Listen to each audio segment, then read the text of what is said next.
terus. Kau tidak takut kah? Sekarang itu virus corona ada di mana-mana. Kau tahu kah tidak?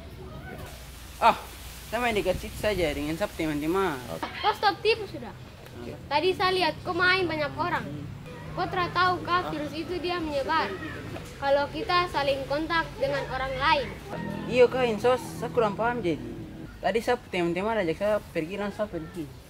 Kalau begitu saya tangan dulu ya. Sabar dulu.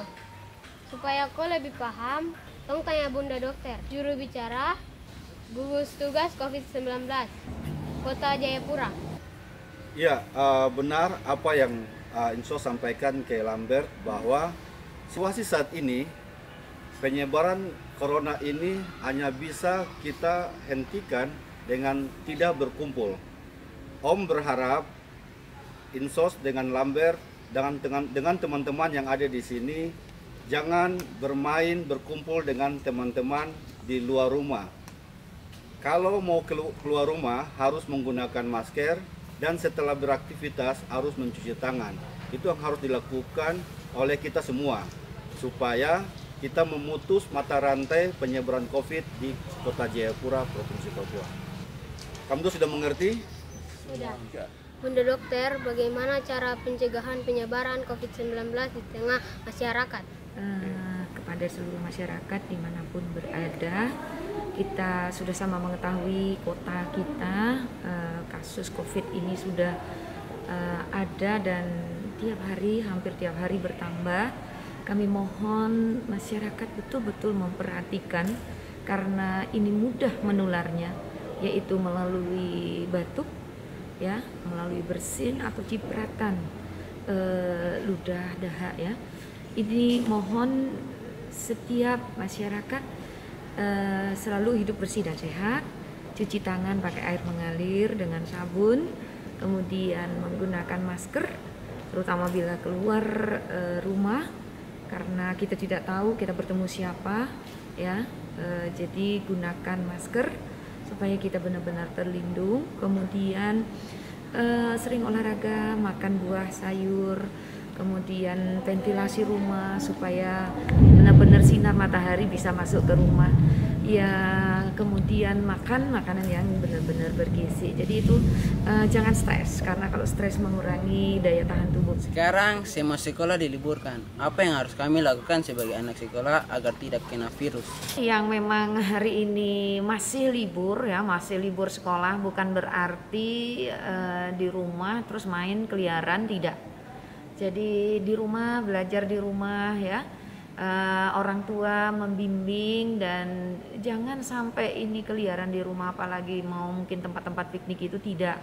Jadi tetap saja berarti tidak bisa memutus rantai penularan kalau kita main-main di luar rumah. Jadi prinsipnya anak sekolah kita liburkan untuk belajar di rumah dan untuk tidak tertular oleh COVID ini.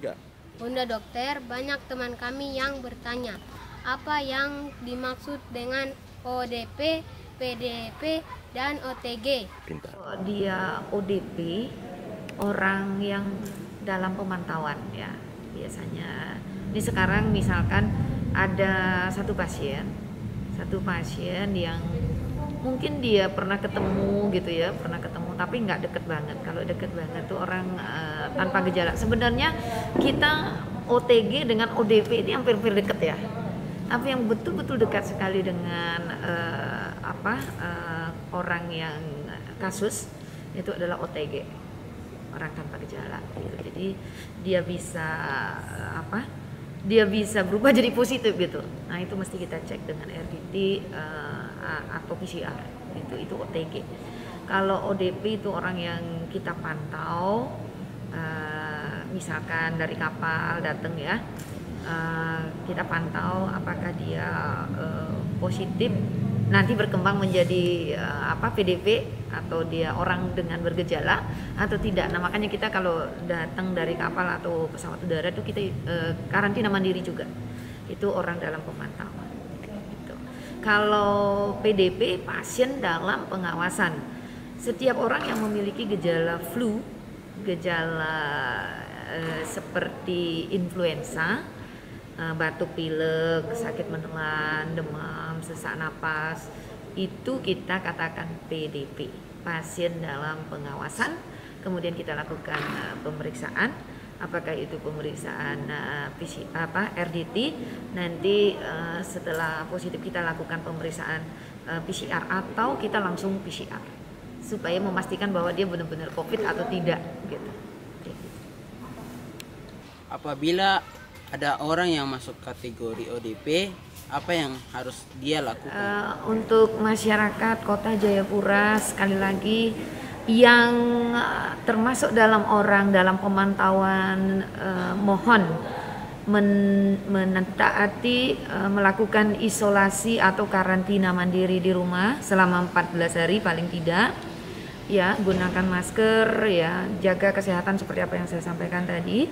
Kemudian untuk orang tanpa gejala, kami juga akan melakukan pemeriksaan. Memang dengan keterbatasan kami berharap semua bisa kami lakukan dengan pemeriksaan untuk baik rapid maupun kalau ternyata positif kita lanjutkan dengan PCR. Kami mohon menjaga diri, isolasi diri, benar-benar ya. Jangan berbohong, jangan menipu, karena begitu kita menipu itu bencana bagi kita semua.